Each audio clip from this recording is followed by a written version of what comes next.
Okay, they're all in there. Welcome to my YouTube channel. My name is Book Fairy Nana. Welcome to my first ever video. Get a little dance break. Had to pipe myself up. So we're gonna start our video off with our March TBR. Now I don't really allow myself to do TBRs because I never stick to them. And as a mood reader, it just happens, honestly.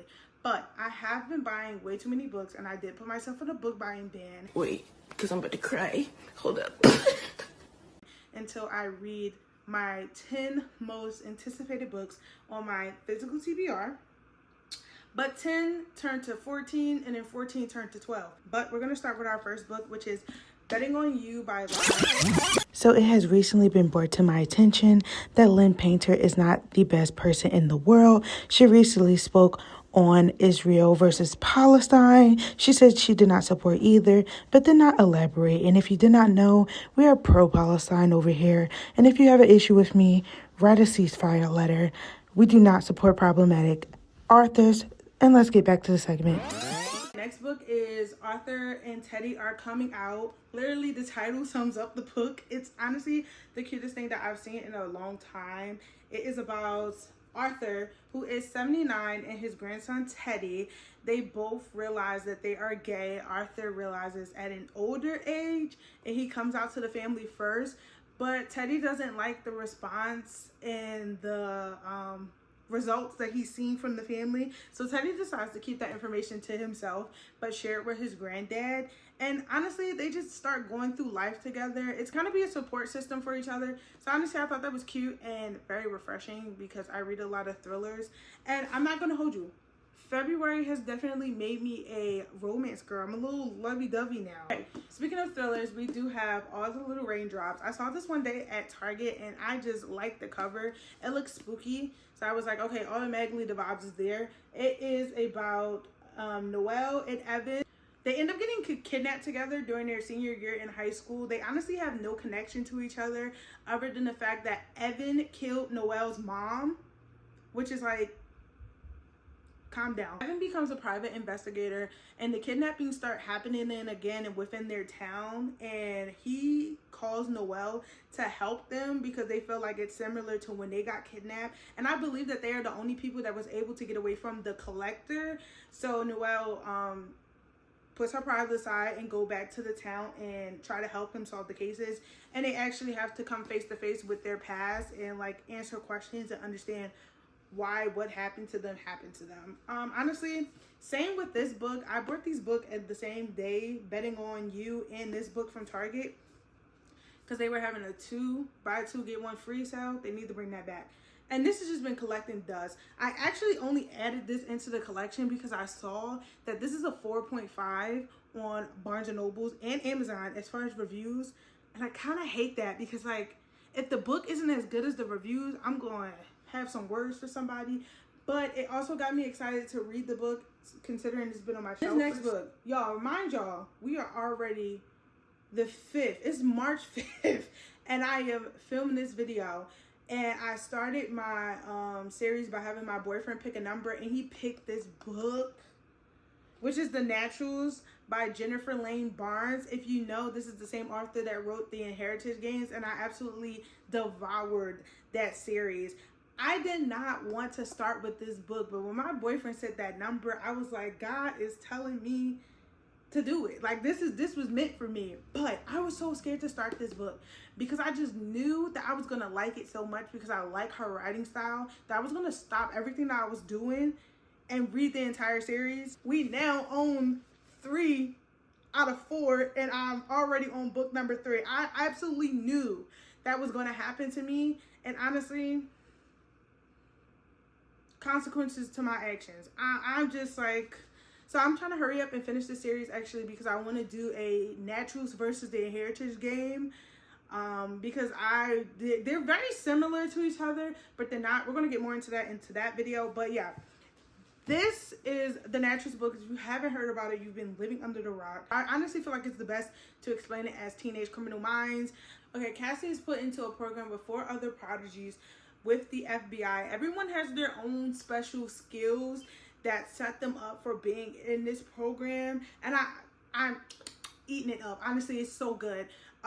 So they start off by working on cold cases, but then a case that hits a little too close to home for Cassie becomes in the FBI's radar. So she wants to help on that case. So now instead of working on cold cases, they're actually trying to find a serial killer. Get into the unsub's mind and Cassie's mind. So that was a little confusing at first because there are two different point of views, and if you don't know in the beginning, you're like, what is this? But yes, if you haven't read this series, you need to read it like yesterday. Okay, next book that I have is Killers of a Certain Age by Dina Raybourn. I have had this book for a couple of months, and I started reading it and I DNF'd it at page 19. I soft DNF'd it, I did not hard DNF it. As a mood reader, if you don't read something that you like want to read at that second, you go into the worst reading slump of your life. And honestly, that's why I chose so many books, so I have options to go around. If I say I'm going to stick to a pattern, it's not going to happen. Anyway, this book is about 5 main characters. They are older women. I believe they are in their 60s, but in their younger days, they were assassins. And when they got older, they wanted to go into retirement, or so they thought. So, you know, it's kind of that thing of no one makes it out alive. Like, you can't just stop, you know, killing people and thinking you're going to go sip coffee on the beach. No, it's not happening. So when they get older in their 60s, the agency that they actually started working for recruits people to go after them.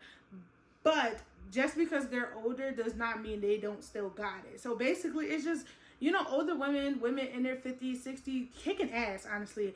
And I was so here for that, because I love a good underdog story, and that's exactly what this was giving. I really think they underestimated them on, not only because they were older, but also because they're women.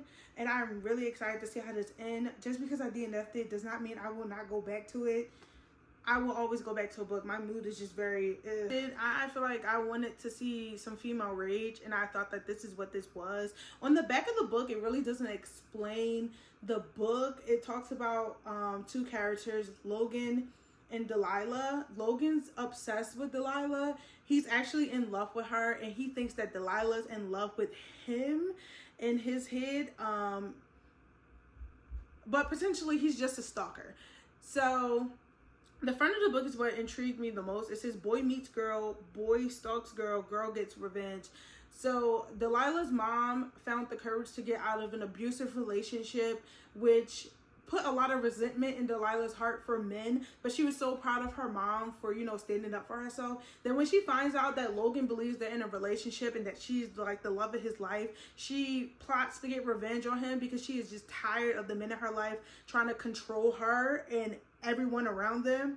And that's basically what the plot of this story is. It is a YA thriller, so I'm not expecting it to get too gruesome, but honestly, these kids in these YA thrillers go through more stuff than I could go through in a lifetime. It's actually insane. This book is about a true crime writer named Wiley.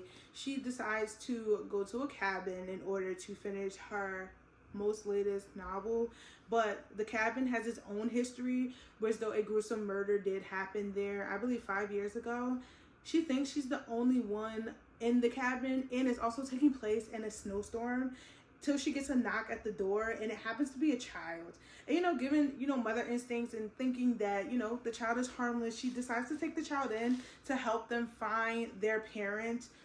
Plot twist, whoever this child came from, that person is looking for them very actively. So she no longer becomes the only person in this cabin on this mountain stuck in a snowstorm. It's something about you have nowhere else to go. Like, you have nowhere to run or hide that really is sending a tingle down my body. Okay, next we have All the Lonely People by Mike Gale. I was supposed to read this in February when I was reading Nothing But Black Authors, but I never got around to it, and I've been very excited to read this book since I got it from Book Outlet. This is about Herbert. He is a widower. He lives in a retirement home at the moment, and his daughter lives all the way in Australia, and they have weekly phone calls, you know, just to update life and, you know, catch up with each other. Herbert has painted this story for her that he's met all these people, he's acquired all these friends, he's just having a great time at this retirement home, when in all reality he's kind of struggling with it, and being a widow, and also his family being so far from him, when one random day his daughter decides to surprise him and let him know that she's coming to actually visit him. And in the panic, Herbert realizes that nothing he said is true. So he starts to go out and get out of his comfort zone and actually make the friends that he talked about with his daughter, and just live those experiences again before his daughter comes. Just so, you know, if she says, oh, I want to meet this person, there's someone to meet. I just feel like this is a refreshing start on you're never too late. You know what I mean? You're never too late to experience life. There's always happiness on the other side. You know, the grass is always greener somewhere else. And I am hoping to cry. I'm going to be very honest. I'm very much hoping to cry. Because I don't know, it's just something about old people. It's something about old people that just warms my heart. I heard this is a 5-star read, and honestly, I already commend that it's going to be a 5-star read. Just the concept is very different from anything that I've read, and I am really hoping to get a nice cry out of this, because I feel like it's just going to be so wholesome and so sweet to just watch him, you know, reconnect with other people and build this relationship with his daughter again. I just can't wait. It's Anxious People by Frederick Backman. I have been waiting forever to read this book since I joined Book Talk. Same thing, looking for a good cry. This book is about a bank robber who accidentally takes a detour into an apartment showing, and he ends up holding these people hostage while the cops are currently searching for him. And come to find out, these are like the worst people that you will ever want to be held hostage with. And I'm guessing that they have to like open up in order to like convince the robber that, you know, you don't want to do this, let us go, honestly. And honestly, I am so interested to see how this story goes, because it's so unique. I've never heard anything like this, like a bank robber takes hostages from an apartment showing. I've never read anything like this. I really want to get into Frederick's work. I think the next thing I'm going to read is The Bear Town, or Bear, yeah, I think it's Bear Towns, if I enjoy his work. Everyone says that this man is beautiful and you will cry, and honestly, I don't like crying unless I prepared myself for it, so I'm excited for this. These next two books are very new. I picked these up in February. They came out in February. I'm going to start with A Temperance of Tea. Had no idea what this book is about, but this is the same author from We Hunt the Flame, and I am slowly trying to become a fantasy girl. If you can see the back of my head, I have a whole collection of fantasy books that I have never read. I'm so fake if I tell you so myself. I read thrillers, nothing but thrillers. I might sprinkle in some romance. I'm not really a spicy girl either, so I'm just trying to, you know, diversify my reading in all areas. And I think because I have such a goal of, you know, not just trying to read people that look like me or be in a place of like where I'm normally in, I just start grabbing and picking up things. Honestly, I love that about myself, because my library is chef's kiss. But this book, I know that there's some sapphic romance in it, and vampires. You had me at vampires. Tender Beasts, which is, honestly, I don't know. This is the same author that wrote Delicious Monsters and Blood Like Magic and Blood Like Magic and Blood Like Fate. Have I read either of those books? No, but she is a black woman, and I was putting it in the cart. Put it in the cart. Put it in the cart. I Will Find You by Harlan Coben. This book is about a man who is currently sitting in jail for his 3-year-old son murder. But one day he gets a visit from his sister-in-law, and she tells him that she believes his son is alive and that he did not do it. She finally believes that he did not do it, and she passes along this information. So what does he do? He breaks out of jail. He escapes from jail, and he goes to go find his son and to clear his name. And honestly, I'm going to eat every single second of that up. I love any book where as though like a child is in the question, because you never know how it's going to go. It can either be gruesome, it can be wholesome, or it can just honestly be batshit crazy. Thank you for joining me on my first ever YouTube video. So that wraps up the 12 books that I'm supposed to be reading. It turned into 14, you guys, because I am almost done that natural series, and I am determined to get that done this month. Don't forget to subscribe, like, and comment, and we'll, you know, have some more videos up soon. Next video will be my February wrap up, and yeah, bye. Should I do the wave? I don't know. We're gonna work on that.